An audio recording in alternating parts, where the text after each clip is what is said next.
We said from the very beginning we were going to go after AGI at a time when in the field you weren't allowed to say that because that just seemed impossibly crazy.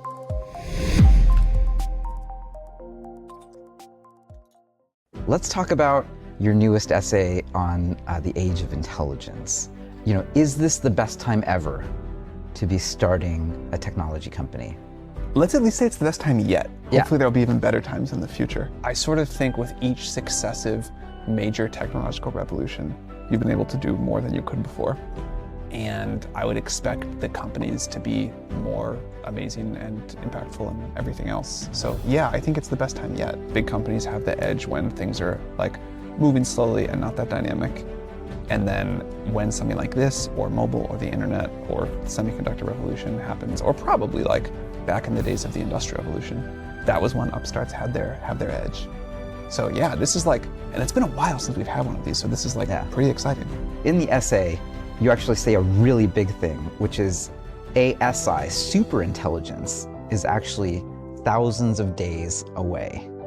Maybe. I mean, that's our hope, our guess, whatever. But that's a very wild statement. Yeah. Tell us about it. I mean, that's big. That is really big. I can see a path where the work we are doing just keeps compounding, and the rate of progress we've made over the last 3 years continues for the next 3 or 6 or 9 or whatever. 9 years would be like 3,500 days or whatever. If we can keep this rate of improvement or even increase it, like that system will be quite capable of doing a lot of things.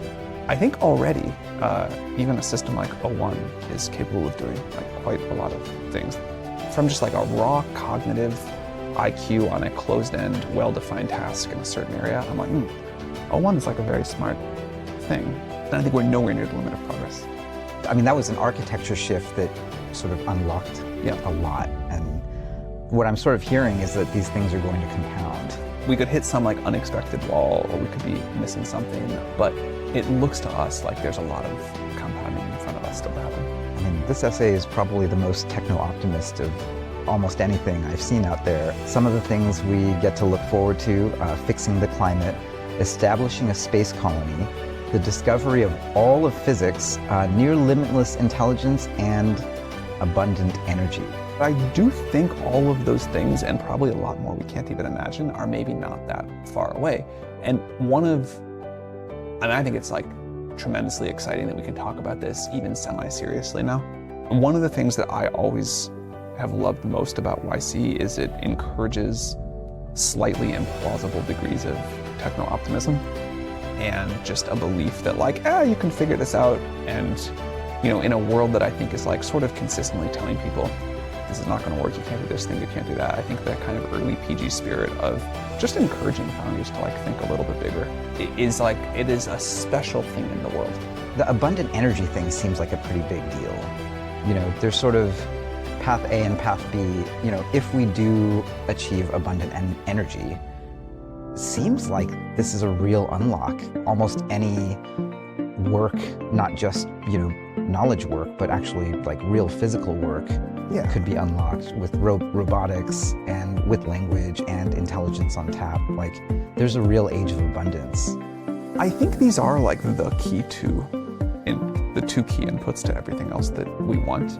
There's a lot of other stuff, of course, that matters, but the unlock that would happen if we could just get truly abundant intelligence, truly abundant energy, what we'd be able to make happen in the world, like both like come up with better ideas more quickly and then also like make them happen in the physical world. Like, to say nothing of, it'd be nice to be able to run lots of AI, and that takes energy too.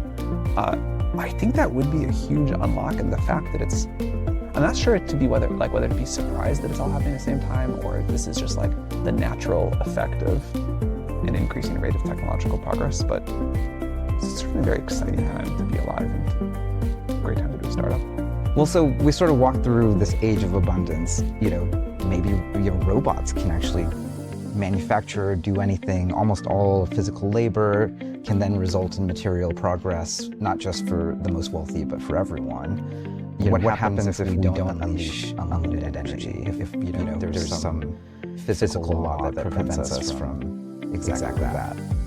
Solar plus storage is on a good enough trajectory that even if we don't get a big nuclear breakthrough,